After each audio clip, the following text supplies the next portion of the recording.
Good morning, everybody. Good morning. How's everybody doing? Good. Good. The education department. Well, welcome to Primetime Community Library. Primetime Community Library is a collaboration with Friends of the Library and museums on campus. Beyond the classroom for the entire community. Next Thursday, April 26th, several of the students who are part of this year's Open Spring Break Tour will share their experiences and do a fun presentation as well. Today, Dr. J. Rasmussen will present the last part of the three-part Talk About Teaching series entitled Are Your Students Learning? Creating well-designed performance assessment items. Can we welcome J this morning? Thank you, Keith. I'm not normally dressed in a white shirt and tie, as most of you know here. I'm tired of Keith being the best-looking guy at this thing, like the best-dressed guy. So I figured I'm just going to see if I can take him on here a little bit. No, thanks for coming. I appreciate it. Nathan gets the prize for repeat visitors to these assessment workshops. It's been good. But no, thanks. Well, we'll be like Keith said, this will be the third part in the series. Last month we were focusing on traditional assessment and really how to write those well. And if you didn't attend that session, and if you'd like a little handout for it, shoot me an email and I can send you something. And what I do is lay out in that particular handout, lay out some guidelines for writing well-written true-false, matching multiple choice items, essay items, that type of thing. So if you didn't get that and are interested, let me know. Today's focus will be on performance assessment, and we're really going to have 4 learning targets. I'm ambitious with the amount of time we have here, but we're going to go for 4 things. And I would say by the end of the time that we have here, I think you should have a pretty good sense of what some of the basics are, of performance assessment. By that I mean kind of what they are, when they were developed, where they were developed, why they were developed. So kind of a who, what, when, where, why, of performance assessment. And then also by the end of the session, I'd like you really to have a good sense of how you can put together a well-written performance assessment. And then third, we'll take a look at some scoring devices that you can use to give students feedback. And these are 4 devices I built that I think are instructor friendly. By that I mean they're not the kind of thing that's going to take you hours and hours and hours to respond to a set of papers, or projects that students have done. And then we're going to finish off taking a look at what some of the research shows about providing feedback to students. We hear a lot about it at Bethel. We know it's an important thing. So let's look at what some of the research has to say. A pretty good sense of these 4 things. When we talk about performance assessment, I like to contrast it with traditional assessment. And with traditional assessment, like we looked at last month, really what that's requiring students to do is just to select something. They need to select a response from a short, true, false, short answer, matching, multiple choice. Performance assessment now all of a sudden gets a little more complex. It's not just selecting something, but we're really asking students to shape or create a response. Okay? So this is going to be really one of the purposes of performance assessment, when we truly want them to shape or create something. I would also say it's really appropriate to use when we're moving away from what are thought of being kind of lower level on Bloom's taxonomy to traditionally moving more to upper level type things. Okay? So I'm generalizing here, saying this is lower level, this is upper level. I'm really generalizing, but I think there would be some truth to that. I would say that it's not appropriate to use performance assessment if you're just trying to measure things that would be more at the knowledge level, comprehension level. There's quicker, more efficient ways to do that. Okay, so performance assessment's a good fit when you want them to shape or create something. I just want to read something real quick here too, and I just wanted to do a little more thinking about when it's appropriate to use performance assessment. And I think I can be a little more profound reading this than trying to wing it, so I'm just going to read quickly what I wrote here. Performance assessment's also appropriate when an instructor wishes to allow for problem formation. This encourages the student to go beyond what happens in traditional assessment and promotes seeing the bigger picture. Students are allowed to explore why this question even exists. They're allowed to think about the problem with a more global view, and then are required, out of problem-solving necessity, to organize their ideas to come up with a solution. The beauty is this allows the students to integrate multiple types of evidence in pursuit of the expected result. is good for the student to explore and use their knowledge and experience to apply to the proposed problem. This will open the door to originality that cannot be replicated through traditional assessment formats. Okay? I think just kind of getting at some of the appropriateness of performance assessment. What we're going to do today is we're really going to look at four, Matt, I'm going to use one of your terms here, we're going to look at 4 content chunks. And at the end of each content chunk, I'm just going to stop. Okay? And at that point, I'd like to hear any thoughts you have, any feelings you have, any reactions you have, any questions you have. So I'm going to do a very quick little stand and deliver on 4 content chunks, and then I'd like to hear what your thoughts are. Normally I kind of plan more real specific interaction pieces. This one's not quite so much. Okay, so I really want to hear what your thoughts are. And I'm going to stop probably 4 times as we go in here. In terms of the who, what, when, where, why kind of a performance assessment, let's look first of all at what it is. Okay, let's just investigate that. Okay, and I'd like to use this as a definition, and this is one that I put it together, but it's based on the work of several other people, and I'm just going to give you time to read through it yourself. The words that I've underlined are the ones that I think really hold the essential meaning, to what that particular definition is. So just take a quick look at it if you would.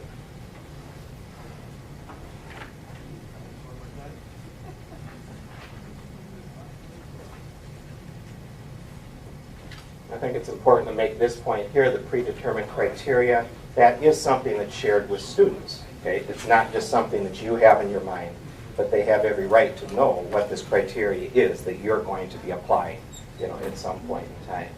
So that's what I'd like to use as a definition. You can kind of hear your thoughts on it in a second here too. All right, let's take a look at the when and where did it originate. Because with any kind of thing that appears to be new in education, I always love to do this. I like to figure out when did this originate and really where did it come from. Because oftentimes you can tell if an educational innovation, if you want to call it that, has lasting power by figuring out where it comes from. Okay, is it a grassroots type thing? Is there some history to it? Or is it something that's being mandated by the state of Minnesota or by the provost or whatever? So I always like to look at this when we're kind of digging into something that appears new. In terms of the when on this one actually goes all the way back to biblical times. Thinking back to the teaching that Jesus did. Jesus didn't use a lot of multiple choice tests.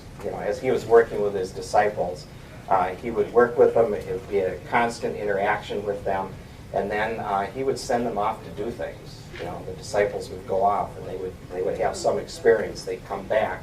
They'd really process that with him. Okay, so we go back to biblical times with real performance assessment.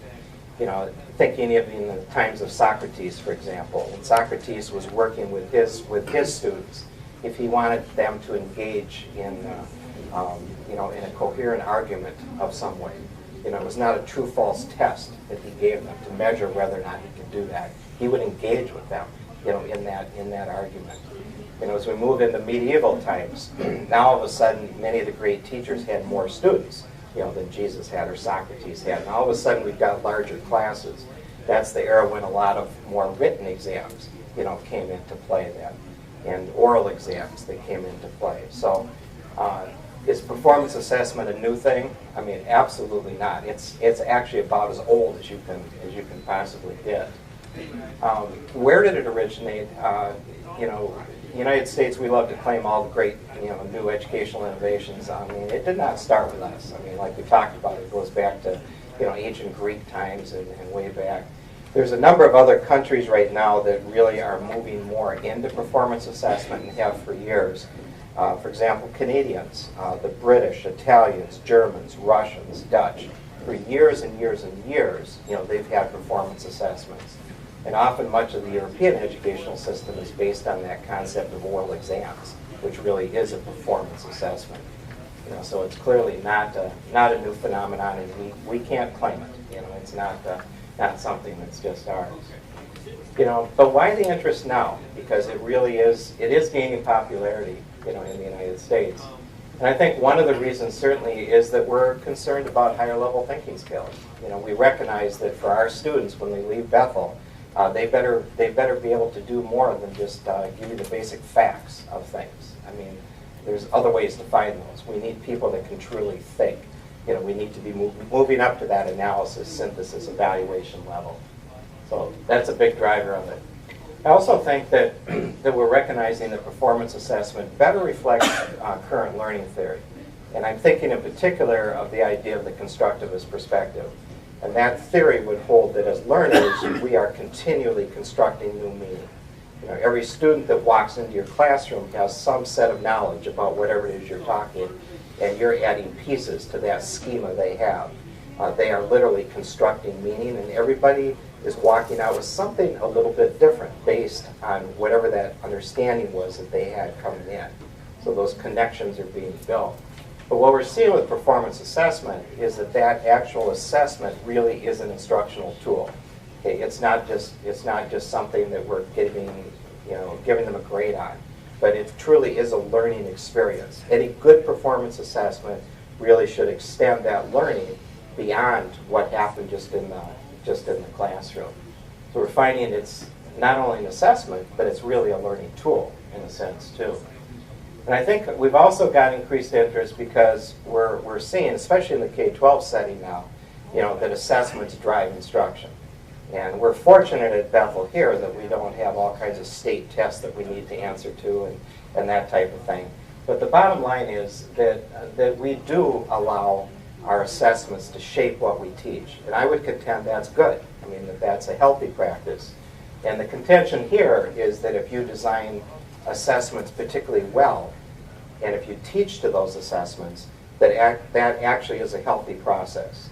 That is something that's really going to profit the students.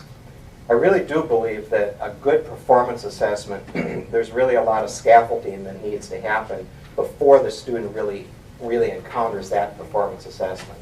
And by scaffolding, I mean you need to think, what are the pieces the student absolutely must have in place before they can be successful in the performance assessment. And in a sense, you might call that teaching to the test, but it's really helping that student be prepared to be successful, with what your performance assessment's going to be. Often performance assessments that don't make it, that don't work well, often the reason is that background knowledge was not built, that scaffolding was not there. The students just didn't have what they needed to have in order to be successful with that performance assessment. And I think another factor driving it is just increased student motivation. And generally speaking, I'm sure you've learned this, that the more real life you can make your instruction, the more meaning and purpose students see behind what they're doing, the greater their motivation levels. And there's actually a pretty significant body of research on this showing that performance assessment will increase motivation levels. And there's obviously a strong connection between motivation and actual learning that takes place. So the general principle of performance assessments is the more real life you can make them, generally the more effective they are because the student sees why we're doing this. They make that connection between your class and what the real world, might be in some way. So I think that's an additional factor as well, too. I do want to raise some concerns about performance assessment. We've been talking in the States now for probably 20 years about performance assessment, and I've seen a lot of them. I work in a lot of K-12 environments, but I work in this college environment, too. And these are ones that I'm going to raise right now. These are some concerns that I would have. And none of these are small matters. Okay? The first one is the issue of validity. And when we talk about validity, we're talking about, in a sense, we're talking about accuracy. Are you accurately measuring, what learning really took place? One of the issues with performance assessment is because they tend to take quite a while for a student to do. It's often difficult to sample that understanding in multiple ways. So you might have a good performance assessment where you're really trying to sample their understanding, but that's it. That's kind of your one performance assessment to measure that outcome or maybe that collection of outcomes. So often we have trouble with, it's called content validity, and that has to do with adequately sampling everything that was taught. So performance assessments are typically one thing, and it's often not multiple measures of a particular learning. So you can have issues with validity. Another issue, no small thing, would be reliability. And with reliability, really what we're talking about is consistency. And normally the way that you improve reliability in assessments is by increasing the number of items that are involved. So if you want to improve the reliability of your multiple choice exams, typically you actually increase the number of items, assuming that they're well-written items. We run into issues with performance assessment on reliability simply because it's really hard to just all of a sudden increase all the amount of performance assessment you're giving them. You know, some of the performance assessments I give, I know students have got 10 to 15 hours tied up in it by the time they finish doing it. So it's hard to really ensure that reliability simply because you're limited with the number of performance assessments. And then the third issue that we want to raise is generalizability. And again, another really important concept. And often with performance assessments, they're set in a context of some sort. Okay? You're putting them in some chunk, in some piece of what it is that they've been learning. And it's often difficult, I think, to generalize to another setting and say, because the student was good at this performance assessment, I can say with any degree of certainty that they would be good at something that looks similar to it, you know, in some way. To me, one of the biggest issues, the biggest concerns with performance assessments is that they're often not written very well. Okay? And when a true-false item isn't written well, a matching item, multiple choice isn't written well, it really causes problems, you know, with validity, reliability, generalizability. And the same thing holds true with performance assessments. Okay, I think we have a lot of people that want to do them well, but they may not necessarily be terribly well written. Okay, and when they're not well written, then you run into issues with all of these as well too. Okay, so in a little bit, we're going to take a look at some suggestions maybe on how to write these things well. And I'm going to kind of present a model a little bit here. But let's stop and just kind of hear some thoughts, feelings, reactions, questions, kind of to this first chunk here, kind of the who, what, when, where, why. Just your take on anything we've been talking about. I threw some opinions in on some of this too. You probably picked up on some of those. Yeah, Jeff?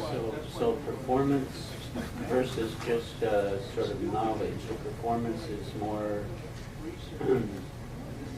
application for one thing. How can you apply this knowledge? How can you put it in a context that, so it's a higher level assessment, right? Right. I think good performance assessment, though, it also involves the use of some things that are at a lower level as well, too. And often before you can do synthesis, before you can do evaluation, before you can do application, you know, you need to know something. You've got to have something there. So I'm not saying performance assessment can't measure those lower level things. I think it can. I think it's not very efficient at that. But if that's all you're using it for, you've got problems. I think you really want to use it for that application, that idea of the analysis, the synthesis, the evaluation. Because so often I've tried to do that, but then I discover they don't have the vocabulary. Yes. Right? They don't have the tools to talk about these things. Yep. That's the scaffolding I'm talking about. So somehow I need to help them guarantee that they have that lower level. Exactly. Exactly. And a lot of times what I'll do with students is, when I'm delivering information, if you want to call it that, I'll let them know that in about 30 minutes, you're going to have to use this now in some way. And they've learned pretty much with my teaching that anytime I'm delivering content in some way, they're literally going to have to do something with it. And I let them know that. And I'll say, this is kind of interesting, but we're going to really do something with this, so be ready for it. So kind of letting them know. But that scaffolding piece is critical. If you have a good performance assessment that doesn't work, usually the reason is the instruction was not there ahead of time to support the success of it. So you got to go back. We know where our students want to be. We want them here. Sometimes they're here. We need to figure those little levels that are going to get them there. We can't jump them from here to there all of a sudden. Yeah. I was going to say this, the objections that you brought up got my brain going back to the conversations that I heard in all my research classes long, long ago between people who tended to prefer quantitative methods and people who tended to prefer qualitative methods. And how, you have your little camps. Yeah. And people argue about how useful their method is and what it's useful for. And just how both methods are incredibly useful for doing completely different things. Exactly. And it almost feels like, because of the potentially subjective nature of performance assessments, that you could almost, this may feel simplistic, that you could drop that into more of a qualitative camp and say this is really more the qualitative end of things. This is because the kinds of responses the person is giving is going to be more unique to them, to their experiences. It's going to be less generalizable by definition, just because they're bringing all sorts of variables in that you can't predict. Yeah. But you know, Yeah, is that accurate? Or I think to some degree it is. I'm going to suggest a model that I think is going to bring a little more objectivity, to performance assessment than sometimes you see. So, but I think Jenny, it's accurate. What you're saying. These are tools. Traditional assessment is a tool. Performance assessment is a tool. What's important is to think about when I use each of the tools. That's what's really important. And it could be very appropriate in a class that Jim, a much higher level class Jim has, for example, where he has got all performance assessment, or almost all performance assessment. Could be very appropriate for that same instructor at a different class, where maybe he's got 3/4 traditional assessment and a little bit of performance assessment, going on. So it really depends what your outcomes are. But these are tools that skillful instructors have. You need to know kind of when to use them, you need to know how to use them, in a sense. This is intriguing to me as a musician. Yep. Because the word performance is, that's what you do. Exactly. And for my majors, their assessment is their juries or the end of the semester. Yep. When I have other students, though, who are taking it for their A credit or whatever, I have to be a little bit more creative in thinking about how am I going to assess what they've learned, and I take the approach that each week I'm doing some kind of assessment in seeing, okay, what I presented to them the week before, are they getting it or are they not getting it? Yep. But I'm wondering if I should maybe think of maybe some sort of written tool, something that's modest, but something that I could use along with the actual, okay, the playing that's the proof of the pudding right there. Right. But are there some things that, that I can make sure that they know? Yep. That they have to have? Yep. I think it's a really good thought. Think what are those non-negotiables, the things that absolutely have to be there, and you want to know if they're there. Right. So the idea of combining some traditional with some performance, that can be very, very appropriate. That makes a ton of sense. Angela? I kind of use both too, because I would say, for instance, portrait writing and creative writing, and do the traditional bit with just learning, making sure that they're reading and learning craft. And then with the performance, I think there is a leap where, the goal is to have them put the craft that they're learning into their writing. Yep. But for some students it works well, and for some students it's missing. Yeah. So, Yeah. and I do try to create some kind of rubric that they can look at, but but I would love for it to work better. Or have it be more consistent for for a larger group of students or everybody, where they can go from learning about craft to actually crafting. Yeah. Yeah, exactly. That's the point we want to take them, and they resist sometimes going to that point because it's often easier just to kind of sit and take the stuff in. But now I got to use it. Yeah, like I was talking about originally. Now I got to think. I got to be original, in some way. That's a different level of work and uncomfortable for some people, especially those that are really good at memorizing things and regurgitating things. And I would argue that it is more generalizable because they are having to apply it into something in an original way, which is what we want them to do. In a real setting, as real as you can make it. It's not going to look like what it does in this classroom. So I think in a way, there's the whole idea about the validity, reliability, and generalizability can be improved as well. Yeah. Yeah, I know you're disciplined because that's what my daughter does. So, yeah. I think if all you gave was true-false matching multiple choice test in social work, that would be ridiculous, to really say that they now know these things, and when they go out into the field, they can apply all this stuff with no measure of that up to that point. Yeah. Carol? Well, I was just wondering if you talk about the scaffolding thing. Yes. But in a way, it seems like departments have to work more closely with each other because you can't do some things in any given course.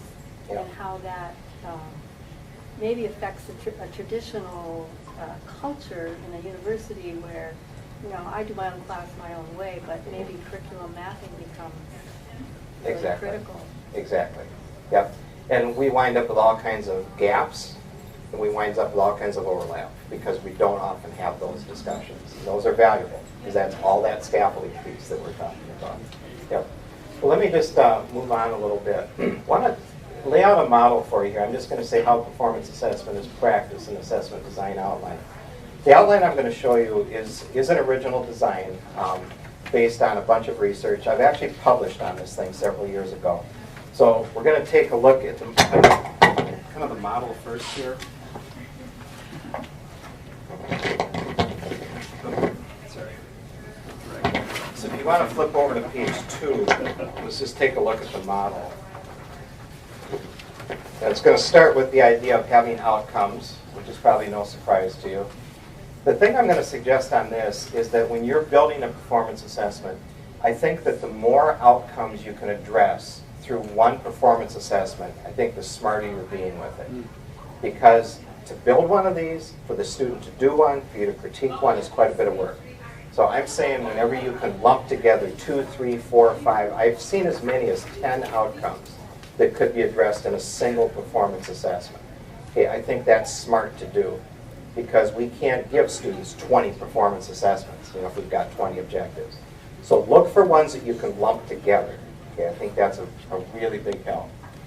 Then you're going to have what I call a performance criteria. And what I mean by that is this is going to be what are the indicators of success. Now these indicators of success are something that you'd want to have written down, and it's also something you want to show to the student. So what you're basically thinking is, what are my outcomes? And then you're thinking to yourself, how would I know if they were successful? What is it that I would see? What is it that I would hear? What is it that I would read that would lead me to believe that they were successful with that? Okay? Third part of it then is going to be what I just call the performance process. And that really is going to be an explanation to the students of what they're going to do. Now that can come step 1, step 2, step 3. It can come 1, 2, 3, 4. It can be bullet pointed, however you want to put it. But it really is written to the students as clear, concise as you can make it. Okay, that's the part that they often don't like. They think we're not very clear with what we're asking. And they're probably right, some of the time. But the process is really what they're going to do. Then 2 parts that are often not really thought about by us, unfortunately. And the 4th part is what I call performance judgment. And that's where we're going to think about how the process is going to be judged and exactly who's going to be doing the judgment. Now, we often think that we're going to read it and we're going to judge it. But we don't often go beyond that. We don't tap into some other sources that could be really helpful in terms of making that judgment. So in a little bit, I'm going to suggest some different ways to think about that. And then the other part that's really critical is for us to think about how we're giving our feedback. Now, what we normally think is we get the paper, we write comments on it, we give it back to the student. That's what we normally think of. But oftentimes, there can be a lot more productive ways of giving feedback to somebody. And talking with them, for example. A novel concept, but often that can be a whole lot more effective way of communicating feedback. So what I'm going to suggest is that we really need to kind of think through, that feedback process too. If you flip over to page 3 in here, you're going to see a little more explanation of kind of the process that I've outlined. And for the outcome, I've laid out just some guidelines on writing outcomes, and then performance criteria. Again, these are some things written down there to really think about. The process, same thing with the judgment, and then with the feedback as well. Now, the part that feels backwards for us in this oftentimes is the part we usually get our outcomes, and then we normally jump down to this one. Okay, in our mind, we think, here are my outcomes, here are what I want students to do, and then we think, how am I going to assess it? That's how our mind normally works. So it's a little bit backward in a sense that I'm suggesting you really think about this before you think about what that's going to be. So you're really trying to flesh out what's the evidence that they have achieved that. And then you start to really build whatever that experience is, that your students are going to have. Then what I like to do just personally, after I built this, built that, I go back and then think, all right, so I'm going to get these things in, these papers from them, these projects, whatever. Is there anything else that I know that I'm going to be looking for here that would be really, help me clearly know what's a good paper, what's a bad paper? So I will occasionally add some things to this at that point. Okay, so it's a little bit, very simple, but just a little bit different than how we normally think of some things. I want to show you a couple examples, and then we're gonna stop again here too. All right, so I want to show you. I'm going to show you first on online ad. I didn't know you were coming, Matt, but we got lucky on this one. If you look at page 5. This is the performance assessment accident. This is actually, it's one. She wouldn't mind if I said it. It's one that Kara put together. Yeah, So, I believe it. all right, so page 5. You can see what Kara's outcomes are. I'm going to use her name here. She wouldn't mind probably. All right, you can see her outcomes. These are the criteria. This was the evidence that she was really looking for. Okay. And then she just went 1, 2, 3, 4, 5, laid out her whole process. Concrete sequentials love that approach, by the way. You can use paragraphs if you want, or you can do it other ways. And then, in terms of her judgment, then she's using something called a check brick. You can see what that looks like. That's on page 6 then. And then at the end, you can see what she's doing for her judgment and for her feedback. Now, the point that I want to make in particular is when you look at this check brick, when you look at the check brick that she's got here, any other kind of tool that you're using, what you want to do, and this is what I check them for, I look for alignment. And when I say alignment, I mean alignment between the items that are on this. This is what the students are looking for. This is what you're looking for. This should align directly with your criteria.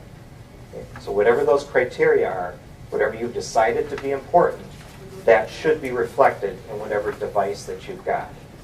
So if you don't think through that criteria very well, honestly, this device isn't going to look very good. And if you don't double check to be sure you've got alignment, this device isn't going to look very good either. So you want to be sure those two pieces are really in place.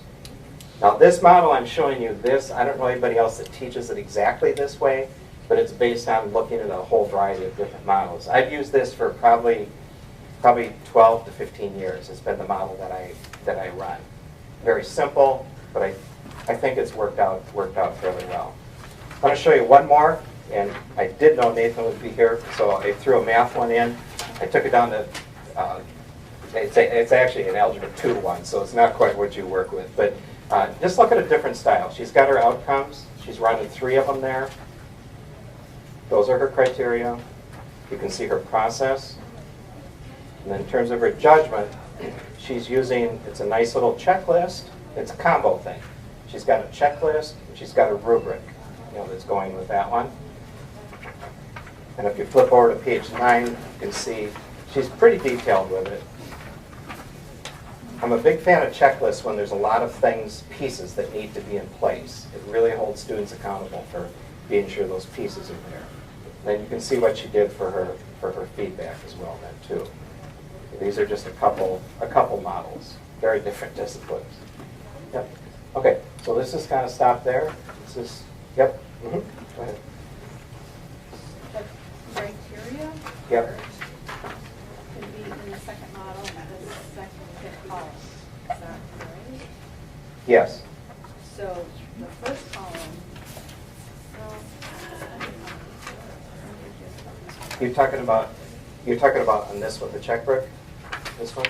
No, this. Oh, I'm sorry, I misunderstood. Yeah. So. Yeah, the It seems to me like the yeah process or the. I'm sorry, I answered your question wrong. But the criteria is more so on the right-hand side. Right. Yeah, that's the right-hand side. And the left side is the front.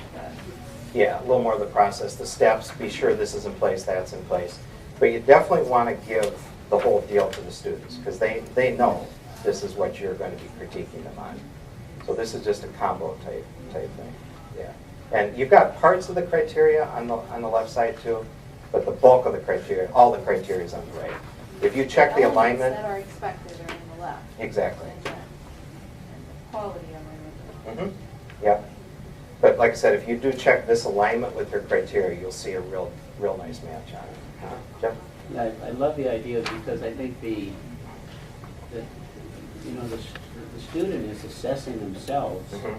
They're assessing themselves, which is really important because sometimes they don't know what they, Mhm. and then also they know exactly how you're going to be assessing them too, or the criteria. That's Mhm. very nice.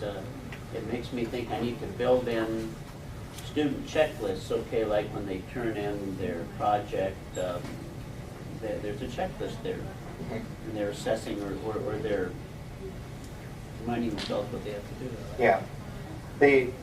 I'm going to pick up on two things you said. You'll notice in every device I've got here, there's a self-assessment component to it. I'm a really big believer in that because when our students leave us, when they go off into the work world or whatever they're doing, somebody is not going to be running around after that. Telling them, oh, you did well, you got a 4 on this, you got a 3 on that, and a 2 on that. And, that ability to assess your own work is a developmental skill that doesn't just automatically happen. So actually, every device I've got in here has a self-assessment component. So I'm trying to build that skill. But the other thing I found is when a student starts to self-assess and they see, I've got to give myself a 2 here. This isn't a 4. They will often go back and redo it. It holds them accountable for that criteria. It really brings it to their attention. So I found since I've added self-assessment, I don't do it on every single thing I do, but since I've added it, I get better work out of them. But first time round on this thing, this is used, I guarantee this will not be perfect. And what will happen, and you know this too, that you get the performance assessment in, whether it's a paper, project, whatever it is, and there's going to be things you're not happy with in what you see. Then you come back and you refine things. I think it takes 2 times, maybe 3 times, to get it exactly the way you want it. And often we have too much detail and students don't read it. So sometimes you can improve things by actually simplifying things too. Don't always think that if I make it longer it's going to be better. Often it's the contrary. They will not read it if it gets to be too long. So it's really refining things. I know you got to get to your last piece here in a Yeah. second, but what would you say to instructors who object to being, and we find ourselves in this position as a team a lot, Right. where we're asking instructors to be very specific about what they want learners to do in the assignments that they're giving them, which is not this entire thing you're talking about, but it has to do with the criteria for the assignment, what needs to Exactly. be included. Yeah. The common objection we will get from instructors is, I feel like I'm just programming them too heavily with this. I feel like I'm removing creativity from their process. I Right. feel like I'm running them down a road and they're going to stop thinking. Yeah. Obviously, I don't think that's the case. Right. It But- can be the case.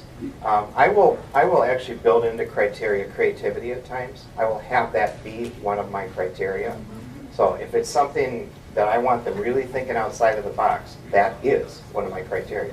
And if they are not being creative, if they are not thinking outside of the box, I comment on that. So you can go both ways with it. You think where you want to be specific, but you be intentional when you want things open-ended. And I think you can run both For ways. instance, I want something here that we did not go over in class, that we did not discuss in class. We want them to rewarding them for outside problems. Yeah, exactly. Yeah.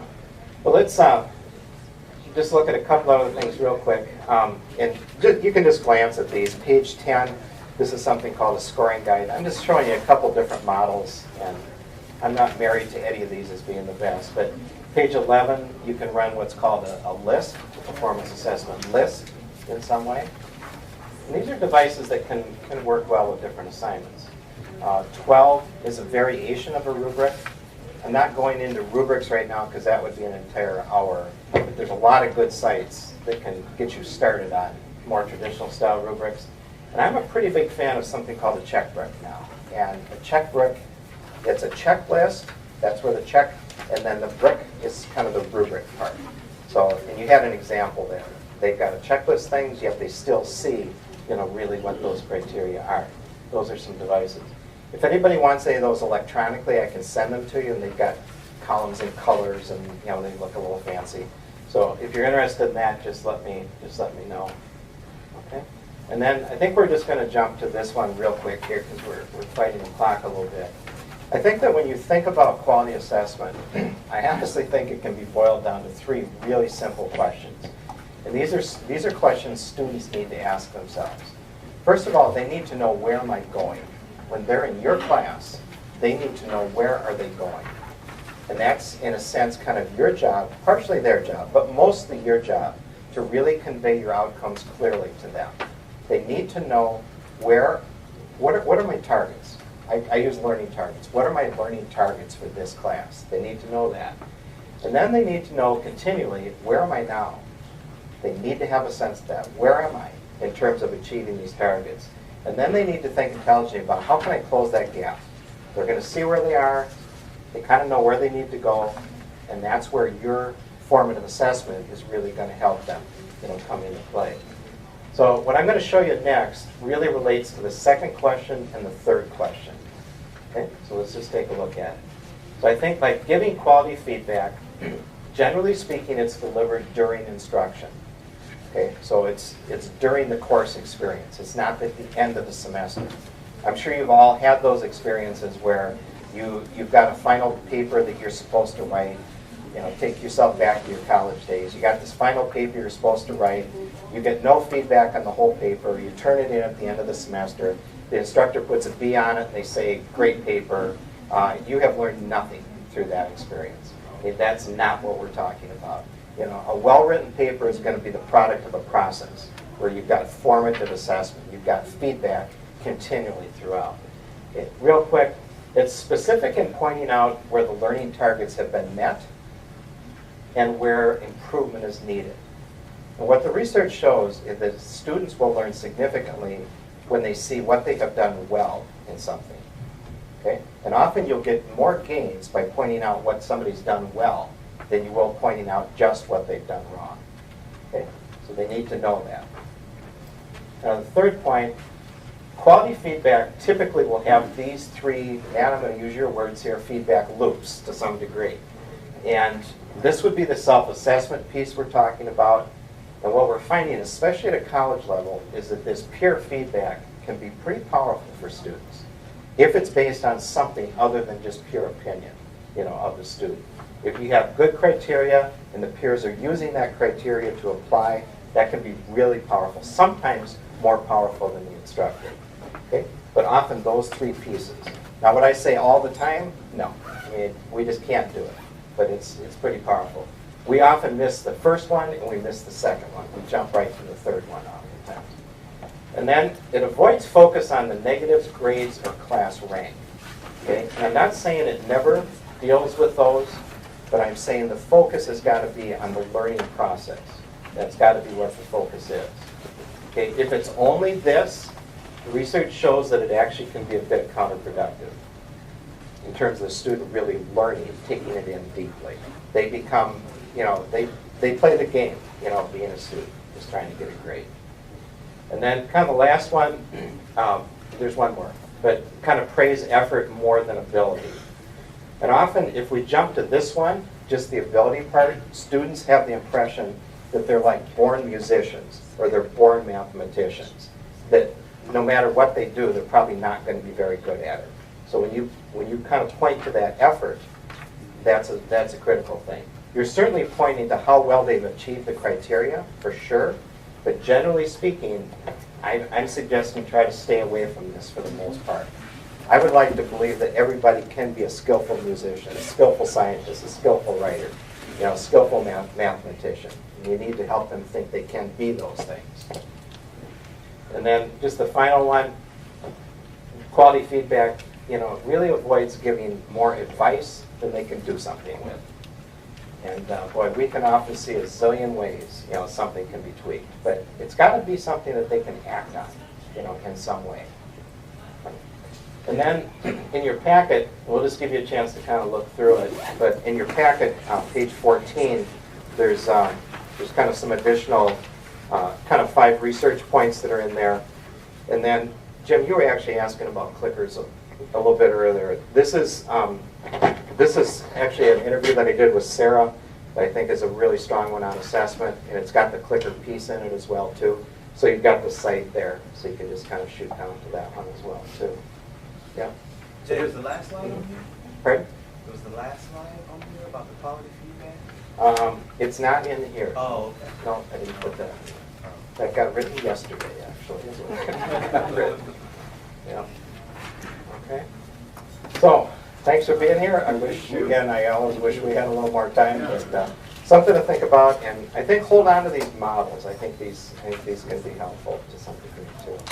Yeah. So, I'm happy to talk a little more if you want to stay after for anything. But thanks for coming. Thanks, Jeff.